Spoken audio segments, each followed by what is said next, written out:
Billionaire enters his car and hears a black little girl tell him to shut up. The reason, save his life. If you're here for heartfelt moments and unexpected turns, like and subscribe so you don't miss the next one. The night was soaked in rain when Leonard Kane yanked open the back door of his sleek black sedan, and a child's whisper stopped his heart cold. Shut up. A small, ice-cold hand clamped over his mouth before he could even process what was happening. Leonard Kane, billionaire real estate tycoon, man who commanded boardrooms and bent city councils to his will, froze like a deer in headlights. He spun, startled, his expensive Italian leather briefcase tumbling to the car floor. There, crouched in the far corner of his back seat like a terrified animal, was a little black girl, maybe 8 years old. Her hair was in frizzed pigtails, her navy school sweater clinging wet to her small frame. But it was her eyes that made Leonard's blood turn to ice, wide, glistening with a terror so raw it seemed to fill the entire car. "Shut up," she repeated, whispering, barely moving her lips. Her tiny hand trembled against his mouth. "Please don't talk."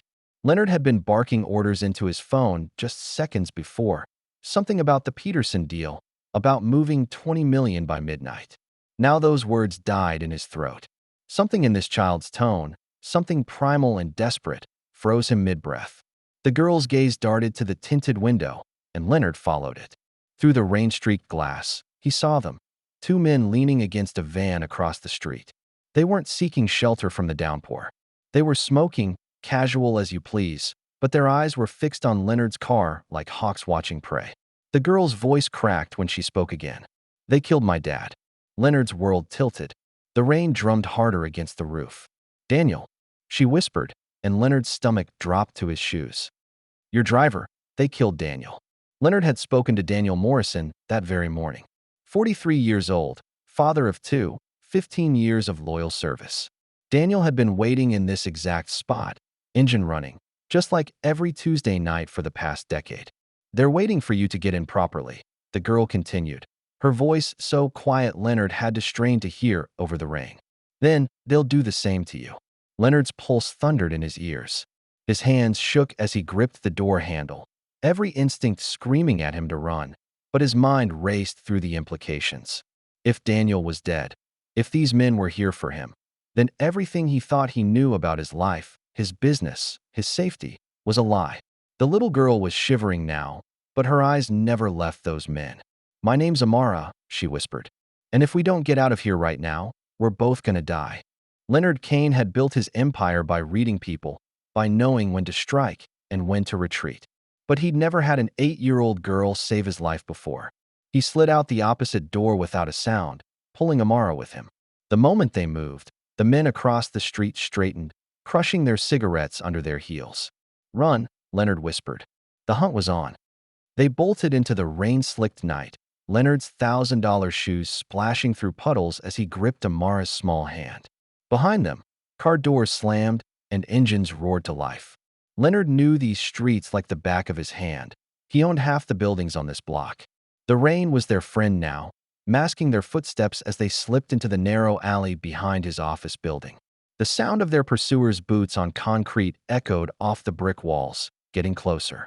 "This way," Leonard gasped, pulling Amara toward a maintenance entrance he'd used during construction meetings. His keycard still worked, thank God. They tumbled inside, soaking wet and breathless. In the fluorescent light of the service corridor, Leonard got his first clear look at the child who'd saved his life. Amara Morrison was small for 8, with Daniel's same intelligent eyes and stubborn chin. Her school uniform was soaked through, her sneakers squelching with each step. "Are you hurt?" Leonard asked, his voice echoing in the empty hallway. Amara shook her head, but Leonard could see the shock setting in now that they were safe. Her whole body was trembling, and not just from the cold. "I hid in the car," she said, her voice smaller than ever. "Daddy always told me to wait there when he was working. But today," her voice broke. "Today I saw them talking to him. They didn't look friendly." Leonard knelt down to her level, something he'd never done with his own business associates' children.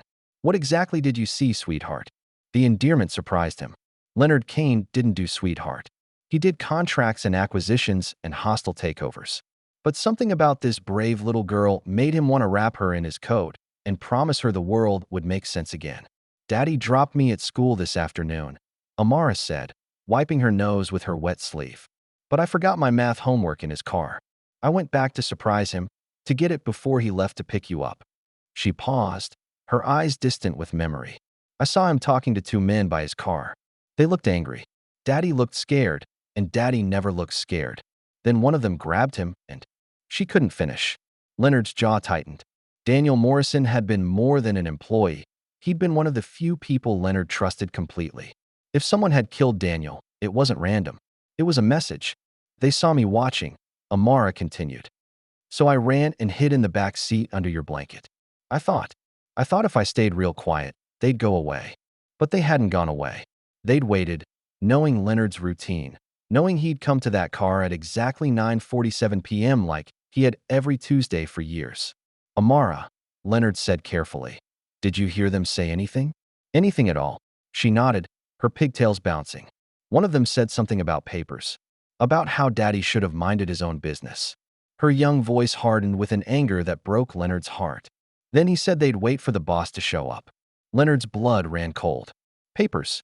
Daniel had access to Leonard's personal files, his travel schedules, his private meetings. If someone was using Daniel to get to him, the sound of footsteps in the outer corridor made them both freeze. Sir, a voice called. Building security. We got reports of a break-in. Leonard and Amara exchanged glances. Real security, or the men who'd killed Daniel? Leonard made a split-second decision that would change both their lives forever. Stay behind me, Leonard whispered, positioning himself between Amara and the door. The footsteps were getting closer, accompanied by the static crackle of a radio. Leonard's mind raced through the possibilities. His regular security team wouldn't be doing rounds at this hour. They worked 9 to 5, just like everyone else in his corporate world. The night security was automated, cameras and sensors that fed to a central monitoring station downtown. These weren't his people. There, Amara pointed to an exit sign at the far end of the corridor. Daddy showed me that door once. He said it goes to the parking garage.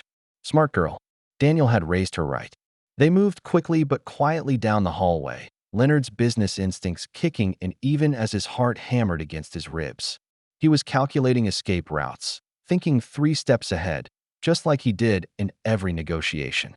But this wasn't a negotiation, this was survival. The parking garage was dimly lit, filled with the cars of employees who worked late and executives who thought they were untouchable. Leonard's Bentley sat in its reserved spot, but he didn't dare approach it. If they'd found Daniel's car, they'd certainly be watching his. Mr. Kane, Amara's small voice echoed in the concrete space. Why did they kill my daddy? The question hit Leonard like a physical blow. Here was a child who'd lost her father, who'd saved Leonard's life at the cost of everything she'd ever known as safe and normal, and she was asking him for answers he didn't have. I don't know, sweetheart, Leonard said, and the admission felt like swallowing glass. But I'm going to find out. It was a promise that would consume the next 2 weeks of his life. Leonard pulled out his personal cell phone, not the company one, which could be tracked, and dialed a number he hadn't used in 5 years. Marcus, he said when the gravelly voice answered on the second ring. It's Leonard Kane. I need help. Marcus Chun had been Leonard's head of security before Leonard got too successful and too confident to think he needed protection. Marcus now ran a private investigation firm that specialized in the kind of problems rich people didn't want the police handling. Leonard? Christ, what time is it? Marcus's voice sharpened when he heard Leonard's tone. What's wrong? Someone killed my driver tonight. They were waiting for me. Leonard looked down at Amara, who was listening intently to every word. I'm not alone, and I need somewhere safe to figure this out. Marcus didn't ask questions. That was why Leonard had always liked him. Blue Star Motel on Route 9. Room 147. Pay cash. Don't use your real name. I'll meet you there in an hour. The line went dead. Getting to Route 9 meant crossing the city without being seen, without using any of Leonard's usual resources. No company cars, no credit cards, no calling his usual contacts. For the first time in 20 years, Leonard Kane was completely on his own. Except he wasn't alone. He had Amara. We need to go, he told her. Are you ready for an adventure? Amara looked up at him with those serious 8-year-old eyes. Is it the kind of adventure where we might die? Leonard's throat tightened. She was too young to be this aware of mortality, too small to carry this kind of fear. But she was also braver than half the grown men Leonard knew. "No," he said firmly. "It's the kind where we find out who hurt your daddy and make sure they can't hurt anyone else." For the first time since he'd found her in his car, Amara smiled. It was small and tentative, but it transformed her whole face. "Okay," she said. "Let's go catch the bad guys." The Blue Star Motel was exactly the kind of place Leonard Kane had never imagined himself staying. Faded neon sign, cigarette-burned carpet, thin walls that let in every sound from the highway. But it was off the grid, which made it perfect. Marcus Chin looked exactly the same as he had 5 years ago. Compact, alert, with eyes that missed nothing. He took one look at Leonard's expensive suit and Amara's school uniform and nodded grimly. Inside, Marcus said, "We've got a lot to talk about." Room 147 was cramped but clean, with 2 beds and a small table by the window. Marcus had already drawn the curtains and checked the locks. "Old habits." "Who's the kid?" Marcus asked, settling into the single chair while Leonard and Amara perched on the edge of one bed. "Amara Morrison," Leonard said. "Daniel's daughter. She witnessed the murder." Marcus studied Amara with professional interest. "What did you see, sweetheart?" Amara straightened, meeting Marcus's gaze directly. Leonard was impressed by her composure. Most adults would be falling apart by now. "2 men," she said clearly. One was tall with gray hair. The other one was younger, with a scar on his face like this. She drew a line from her left ear to the corner of her mouth. Marcus and Leonard exchanged glances. That level of detail from a traumatized child was remarkable. "They talked to my daddy for a minute," Amara continued. "Then the tall one grabbed him and pushed him into the alley. I heard Daddy scream." Her voice wavered but held steady. "Then they came back without him." "Did they say anything else?" Marcus asked gently. "The tall one said now we wait for Kane." The other one said something about papers being more trouble than they're worth. Leonard felt the pieces clicking into place, forming a picture he didn't like. "Papers. Daniel had access to all my files, Marcus. Personal, professional, everything." "What kind of everything?" Marcus was already pulling out a tablet, taking notes. Leonard ran a hand through his rain-damp hair. "Real estate deals, investment portfolios, meeting schedules. But Daniel wasn't just my driver. He was discreet. He'd been with me for 15 years. He knew which meetings were completely off the books." "Off the books like how?" This was the part Leonard had been dreading. "Some of my overseas investments. Let's say they exist in regulatory gray areas. Places where American business law gets flexible if you know the right people." Marcus's expression darkened. "What kind of places, Leonard?" "Development projects in Southeast Asia. Infrastructure deals in countries where the environmental regulations are negotiable."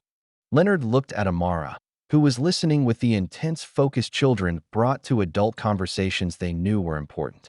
"Nothing illegal, but nothing I'd want splashed across the front page of the Wall Street Journal either." "Somebody thought Daniel knew enough to be dangerous," Marcus said. "Question is, dangerous to whom?" Leonard's phone buzzed. A text from an unknown number. "We have what we came for. Mr. Kane's cooperation would be appreciated." Marcus read the message over Leonard's shoulder. "They're not done with you. This isn't just about silencing Daniel. They want something specific." "Mr. Kane." Amara's small voice broke into their conversation. "Are we going to stay here tonight?"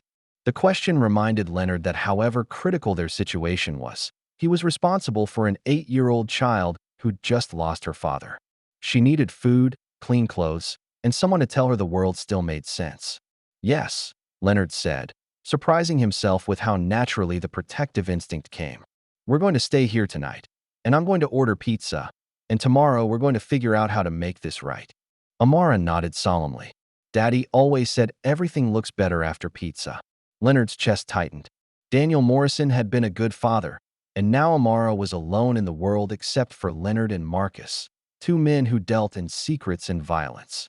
But as Leonard watched Amara carefully fold her wet school sweater and place it on the dresser with the precise movements of a child trying to maintain control in chaos, he made a decision that would change his life forever.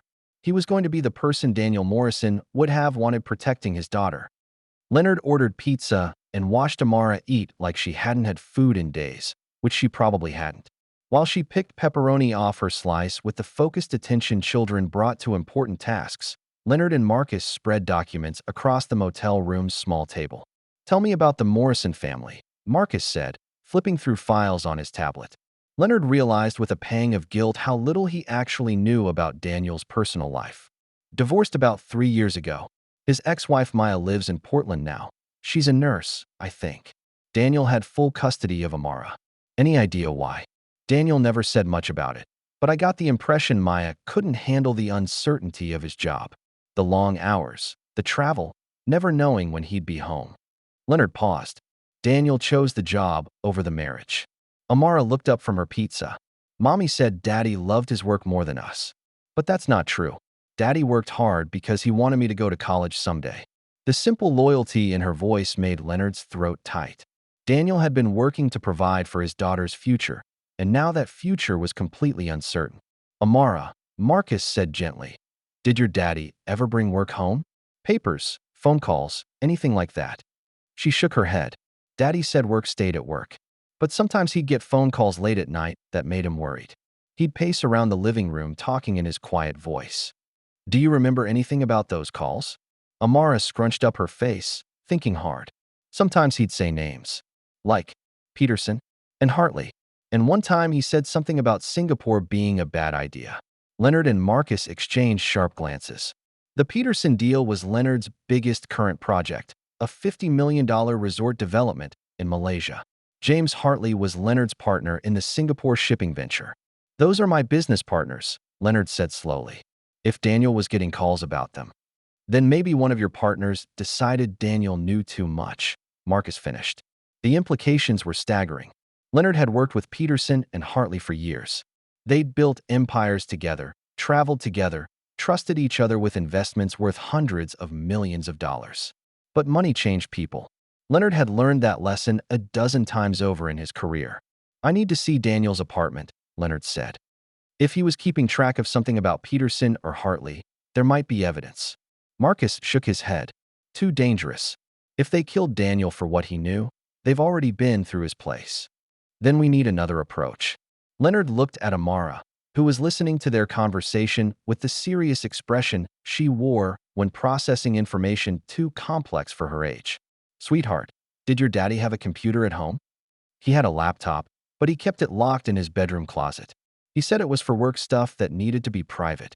Leonard's pulse quickened. Do you remember the password? Amara bit her lip. He always typed in my birthday, then the year he started working for you. He thought I wasn't paying attention, but I always watch when people type passwords. Smart girl. Daniel had raised her to be observant, probably without even realizing it. We need that laptop, Leonard said to Marcus. Like I said, too dangerous. Not if we're smart about it. Leonard was already formulating a plan. Daniel's building has security cameras, but I helped finance the renovation 2 years ago.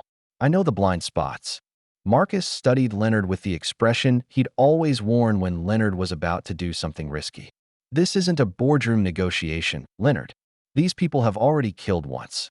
Which is exactly why we can't just hide in motel rooms and hope they go away. Leonard looked at Amara, who was watching their exchange with bright, intelligent eyes. Daniel died protecting something. The least we can do is find out what it was. Amara set down her pizza slice and looked directly at Leonard with an expression far too mature for her 8 years. I want to help, she said quietly.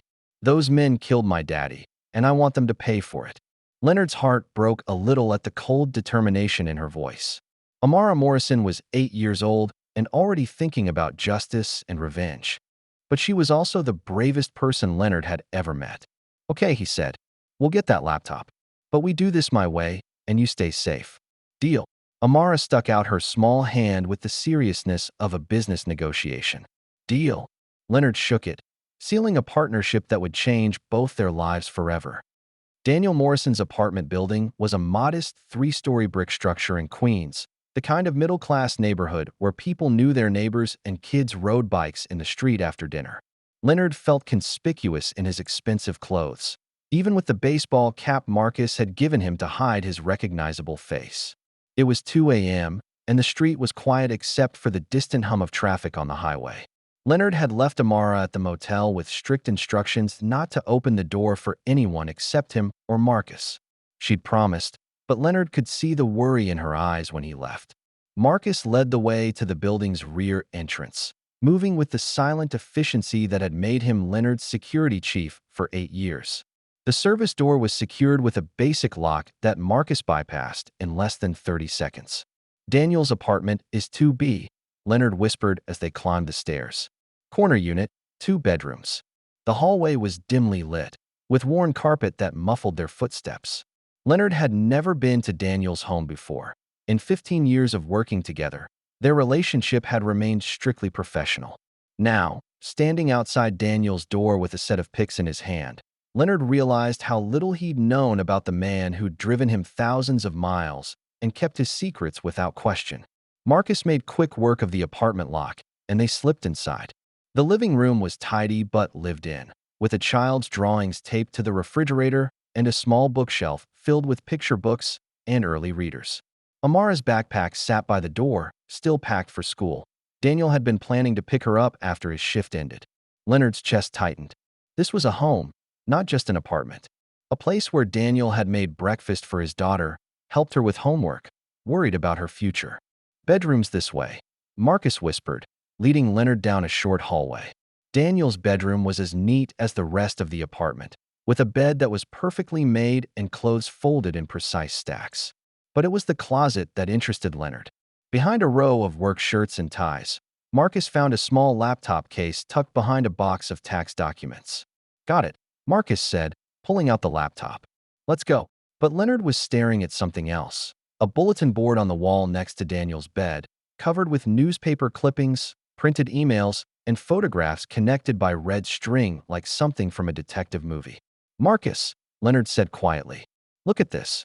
The bulletin board was Daniel's private investigation into Leonard's business dealings. Every article was about Leonard's overseas investments. Every photo showed Leonard at meetings with foreign officials or signing contracts in exotic locations. But it wasn't admiring coverage. The articles were critical, questioning Leonard's environmental impact, his relationships with corrupt officials, his involvement in land disputes that had displaced indigenous communities. At the center of it all was a photograph Leonard remembered well, himself shaking hands with Malaysian Prime Minister Rahman at the signing of the Peterson Resort deal.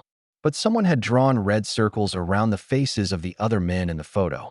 Men Leonard recognized as Rahman's business associates. Men who, according to the newspaper clippings pinned around the photo, had been investigated for human trafficking, illegal logging, and murder. "Jesus," Marcus breathed. "Daniel was building a case against you." Leonard's world tilted. "That's impossible." Daniel was loyal. He would never. "Look at the dates," Marcus interrupted, pointing to the clippings. "These are all from the last 6 months. Right around the time you finalized the Malaysia deal." Leonard stared at the board, his mind racing. If Daniel had discovered that Leonard's business partners were criminals, if he'd been gathering evidence. "He wasn't building a case against me," Leonard said slowly. "He was trying to protect me." The realization hit him like a physical blow. Daniel Morrison had discovered that Leonard's trusted partners were using his legitimate business ventures to launder money from human trafficking. Daniel had been trying to find a way to warn Leonard without destroying him, and it had gotten him killed. A sound from the hallway made them both freeze. Footsteps, slow and deliberate, coming toward Daniel's apartment. Marcus grabbed Leonard's arm and pointed toward the bedroom window. "Fire escape. Now." But Leonard was still staring at the bulletin board, finally understanding the full scope of what Daniel had discovered. Peterson and Hartley weren't just business partners. They were criminals using Leonard's reputation and resources to legitimize their trafficking operations. And now they knew that Leonard knew. The footsteps stopped outside Daniel's door. The sound of picks working on the lock echoed in the silent apartment. Leonard grabbed the laptop and followed Marcus toward the window, but his mind was already racing ahead to the conversation he'd need to have with Amara. How do you tell an 8-year-old that her father died because he was trying to be a hero? How do you tell her that the man he was trying to save might not be worth saving? Leonard and Marcus made it back to the motel as the sun was rising, both of them exhausted and shaken by what they'd discovered. Amara was curled up asleep in one of the beds, still wearing her school clothes from the day before. Marcus set up the laptop on the small table while Leonard watched Amara sleep. She looked so young, so vulnerable, nothing like the brave little girl who'd saved his life 12 hours ago. "Leonard," Marcus called softly, "you need to see this." Daniel's laptop was password protected, but But Amara's birthday, followed by Leonard's hire date, 2016, worked exactly as she'd said it would. The desktop was organized with the meticulous care Leonard remembered from Daniel's work, but the folders told a story Leonard hadn't expected. Project Safeguard, Marcus read from the screen. Looks like Daniel was documenting everything. Leonard pulled up the first folder. It contained hundreds of documents, emails, financial records, photographs, travel itineraries. All of it focused on Leonard's business activities over the past 2 years. But these weren't the activities Leonard remembered. The emails showed Peterson and Hartley discussing cargo shipments that had nothing to do with resort construction. The financial records showed money moving through shell companies in amounts that dwarfed Leonard's legitimate investments. The photographs showed young women and children being moved through the same Malaysian ports where Leonard's construction materials were being delivered. They were using your deals as cover, Marcus said grimly. Every legitimate contract you signed gave them access to shipping routes, customs officials, local politicians. Leonard felt sick. His signature was on documents that had enabled human trafficking. His reputation had opened doors for men who bought and sold children. How long had Daniel known? Leonard asked. Marcus scrolled through the files. Looks like he started noticing irregularities about 8 months ago.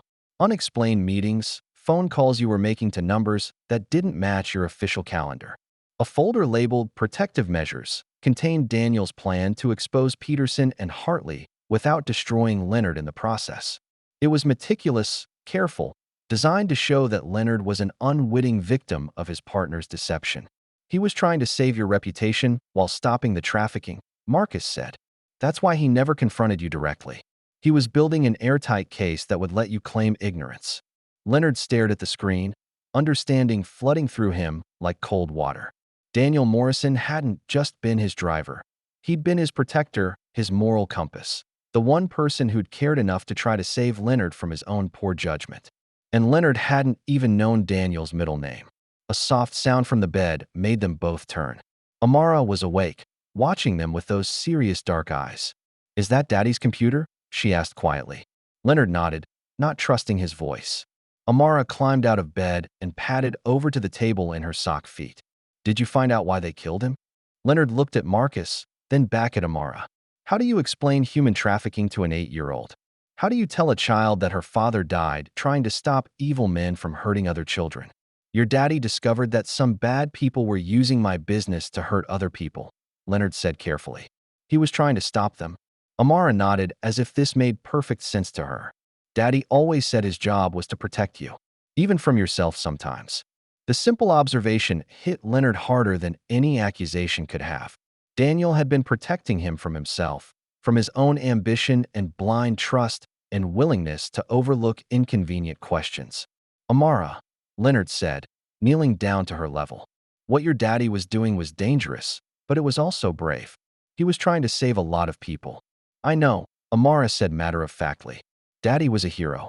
He just wasn't the kind who wore a cape." Leonard's throat tightened. This 8-year-old understood her father better than Leonard had after 15 years. Marcus cleared his throat. "We need to decide what to do with this information. The police, the FBI, they'll want to see everything. But if we turn this over to the authorities," Leonard said, "Peterson and Hartley will know Daniel succeeded. They'll disappear, cover their tracks. And keep hurting people," Amara added quietly. Leonard looked at her, surprised by her insight. "That's right. If we're going to stop them, we need to be smarter than just calling the police." "So what do we do?" Marcus asked. Leonard studied Daniel's files, his mind working through possibilities. Peterson and Hartley thought they'd silenced the only witness to their crimes. They didn't know about the laptop, didn't know Daniel had documented everything. They thought they were safe. "We give them what they want," Leonard said slowly. "We make them think they've won." Amara tilted her head. "That sounds like a trap." Leonard smiled at her, the first genuine smile he'd managed since this nightmare began.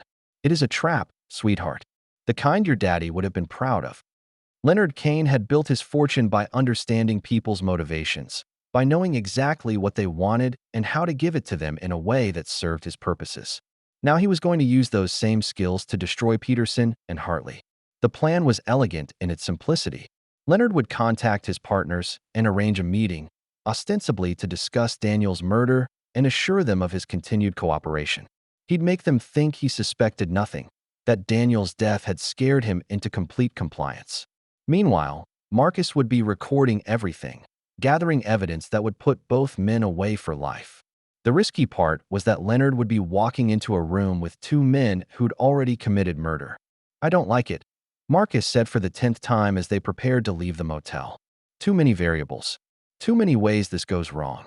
"The only thing that goes wrong is if we do nothing," Leonard replied, adjusting the tiny recording device Marcus had taped inside his shirt collar.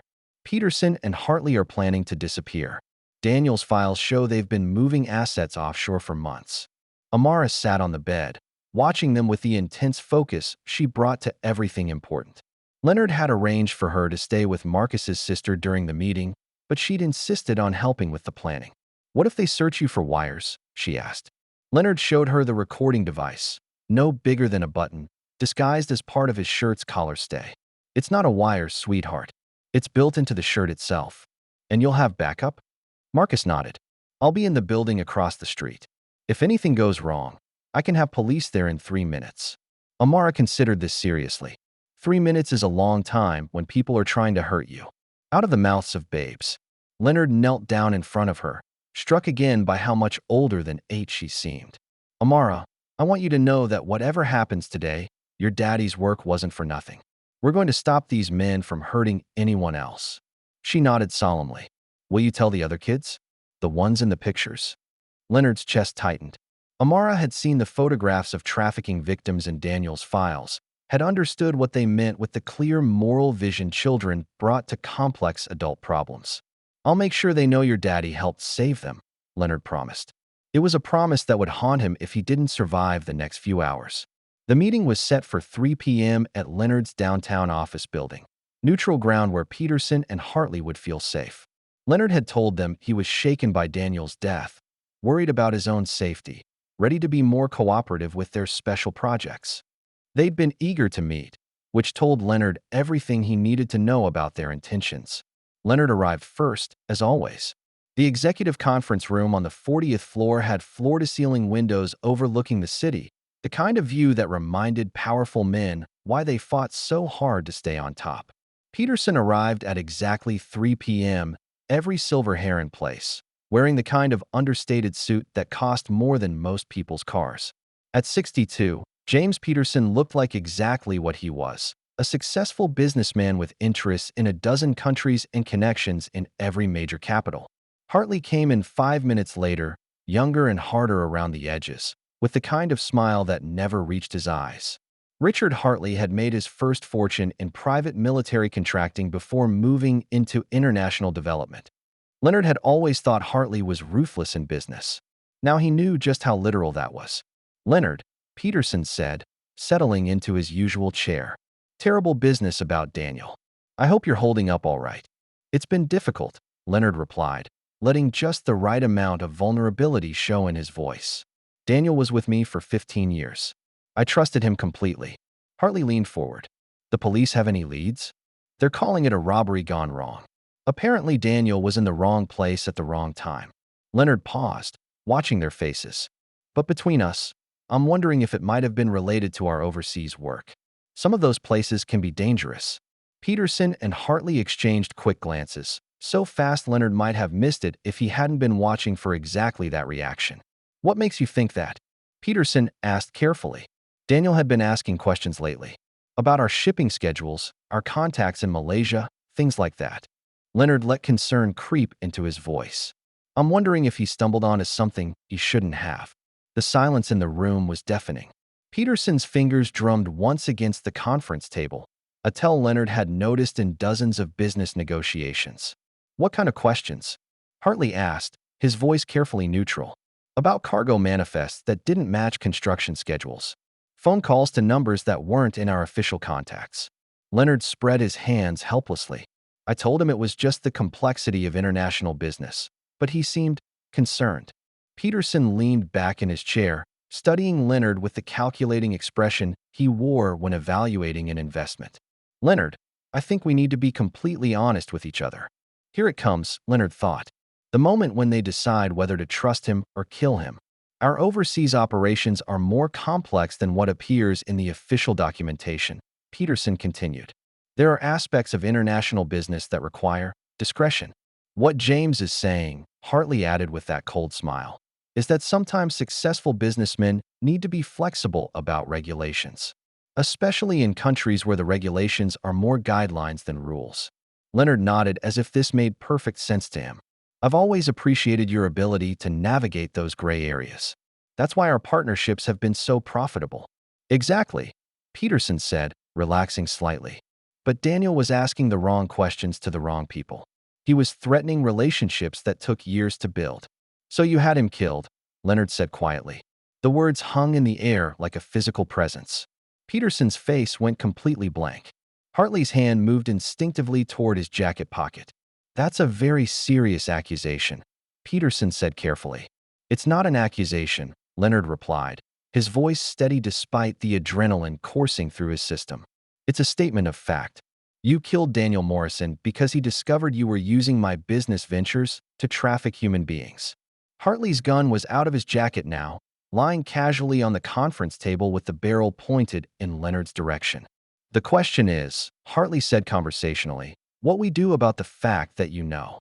Leonard forced himself to stay calm, to think 3 steps ahead like he did in every negotiation. Marcus was across the street with a rifle scope trained on this room, but Leonard couldn't count on rescue. This had to play out like a business deal.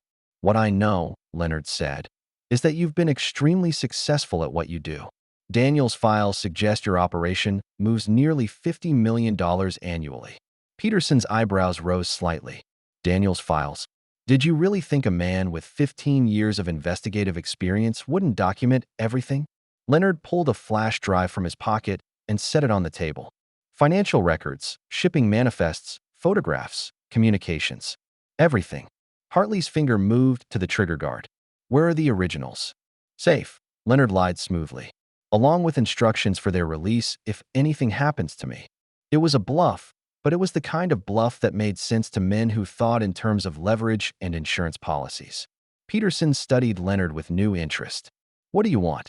And there it was, the opening Leonard had been maneuvering toward. In Peterson's mind, Leonard had just transformed from a liability into a potential partner. I want to understand the full scope of what you've built, Leonard said. And I want to discuss how my legitimate businesses can better serve your real operations. It was the most morally reprehensible sentence Leonard had ever spoken, but it had exactly the effect he'd hoped for. Peterson smiled, a real smile this time, not the carefully managed expression he wore for board meetings. Leonard, I think we may have underestimated you. Hartley lowered his gun slightly. You're saying you want in? I'm saying that Daniel's death made me realize how naive I've been about the realities of international business. Leonard gestured toward the windows overlooking the city. I've built all this by playing by rules that don't exist in half the world. Maybe it's time I learned to be more flexible. Peterson laughed, a genuine sound of relief and approval. James Peterson, meet Leonard Kane. I think this is the beginning of a beautiful partnership. Leonard shook Peterson's hand, feeling the recording device against his collar capture every word of their conversation. In 15 minutes, he'd gotten both men to confess to murder and outline their entire trafficking operation. Daniel Morrison's sacrifice was about to bring down an international criminal network. But Leonard wasn't done yet. Before we discuss terms, Leonard said, settling back in his chair as if this were any other business meeting, I need to understand exactly what happened to Daniel. If I'm going to be a full partner, I can't have any surprises. Peterson glanced at Hartley, who nodded almost imperceptibly. Daniel had become a problem, Peterson said matter-of-factly. He was asking questions, making inquiries with customs officials, building what looked like a case against our operations. We tried to reason with him first, Hartley added. Offered him a significant financial incentive to look the other way. Leonard kept his expression neutral, though inside he was burning with rage. They'd tried to bribe Daniel Morrison, a man who'd never taken so much as a free coffee from Leonard's vendors. He refused. Leonard asked. More than refused, Peterson said. He threatened to expose everything. Said he had evidence that would bring down our entire network. So you eliminated the threat, Leonard said, as if discussing the termination of an underperforming employee. It was clean, Hartley said with professional pride. Made it look like a random street crime. The police aren't even investigating it as connected to you or your business. Leonard thought of Amara, hiding in the back seat of his car, watching these monsters murder her father. The child who'd saved Leonard's life by whispering, "Shut up," at exactly the right moment. What about Daniel's daughter? Leonard asked. She could be a complication. Peterson waved dismissively. 8-year-old kid who lost her father. She'll be shuffled into foster care, probably forget most of the details within a year or two. Leonard wanted to reach across the table and strangle Peterson with his bare hands. Instead, he nodded thoughtfully. That's good forward thinking, Leonard said. Children can be unreliable witnesses. Exactly, Hartley said, relaxing completely now. Besides, even if she did see something, what 8-year-old is going to be believed over two respected businessmen? The casual dismissal of Amara's trauma, the assumption that her pain didn't matter, finally pushed Leonard past his breaking point. You're right, Leonard said, standing up from his chair. What 8-year-old would be believed over two respected businessmen? He walked to the window, looking out over the city where Amara was waiting to find out if her father's death would mean anything. The problem is, Leonard continued, turning back to face Peterson and Hartley. I'm not a respected businessman anymore. As of about 20 minutes ago, I became the man who's going to destroy both of you. Peterson's face went pale. Hartley's hand moved back to his gun. The recording device in my collar has captured every word you've said, Leonard continued calmly. Confessions to murder, detailed descriptions of your trafficking network, and enough evidence to put you both away for life. You're bluffing, Peterson said, but his voice lacked conviction. Leonard smiled, the same smile he wore when closing a particularly satisfying deal. Marcus Chun is in the building across the street with a rifle trained on this room. FBI agents are stationed in the lobby and on the stairwells. You gentlemen are not leaving this building as free men. Hartley raised his gun, pointing it directly at Leonard's chest. Maybe not, but neither are you. Maybe, Leonard agreed. But here's what you didn't count on. That 8-year-old girl you dismissed? She's the daughter of Daniel Morrison, the man you murdered. And she's going to testify at your trial. Leonard's phone buzzed. A text message he'd been expecting. That would be Agent Sarah Chun, Marcus's sister, FBI Financial Crimes Division. She's been very interested in your shipping manifests. The conference room door burst open.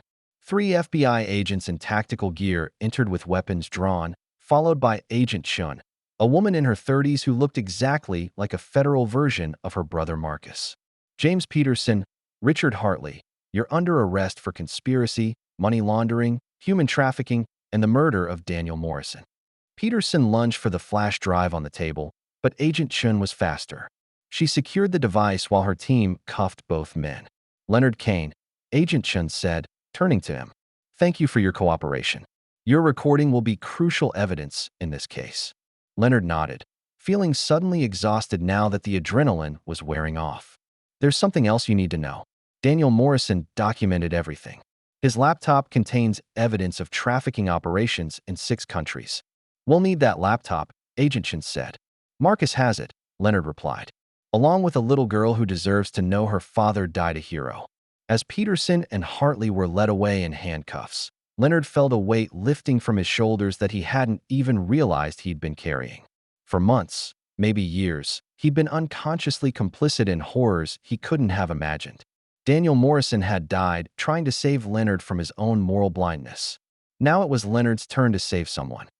2 weeks after Peterson and Hartley's arrest, Leonard sat in his lawyer's office, signing papers that would change his life and Amara's forever. The custody documents were complex, but the essence was simple. Leonard Kane was officially becoming Amara Morrison's legal guardian. Are you sure about this? His attorney asked for the 3rd time. Legal guardianship is a significant responsibility. You're talking about raising a child who's experienced severe trauma. Leonard looked across the desk at Amara, who was sitting in the chair next to him with her feet dangling several inches off the floor. She'd been staying with Marcus and his family since the arrests, but Leonard visited every day. Somehow, over the past 2 weeks, they'd become a team. I'm sure, Leonard said, signing his name with a flourish.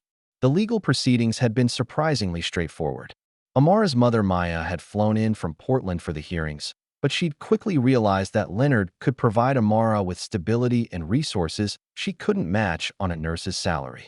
More importantly, Maya could see that Amara had already bonded with Leonard in a way that transcended their unusual circumstances. "Mr. Kane saved my life," Amara had told the family court judge with 8-year-old directness. "And I saved his life too. That makes us family." The judge had agreed. Now, walking out of the lawyer's office with Amara's small hand in his, Leonard felt a mixture of terror and anticipation he'd never experienced in any business deal. "So," Amara said as they reached Leonard's car, a much more modest sedan than the one where they'd first met. "What happens now?" It was a good question. Leonard's business empire was in shambles following the exposure of his connections to Peterson and Hartley. Several legitimate deals had fallen through when investors got nervous about the scandal. Leonard's net worth had dropped by roughly 60%. He'd never been happier about losing money in his life. "Well," Leonard said, helping Amara into her car seat, a piece of equipment he'd never imagined owning. "I thought we might go house hunting." Amara's eyes widened. "We're going to live together? Like a real family?" The hope in her voice made Leonard's chest tight. "If you want to. I know it's not the same as having your daddy back, and I know I don't know very much about being a parent." "Daddy always said families aren't just about blood," Amara interrupted. "He said families are about people who take care of each other." Leonard had to swallow hard before he could respond. "Your daddy was a smart man."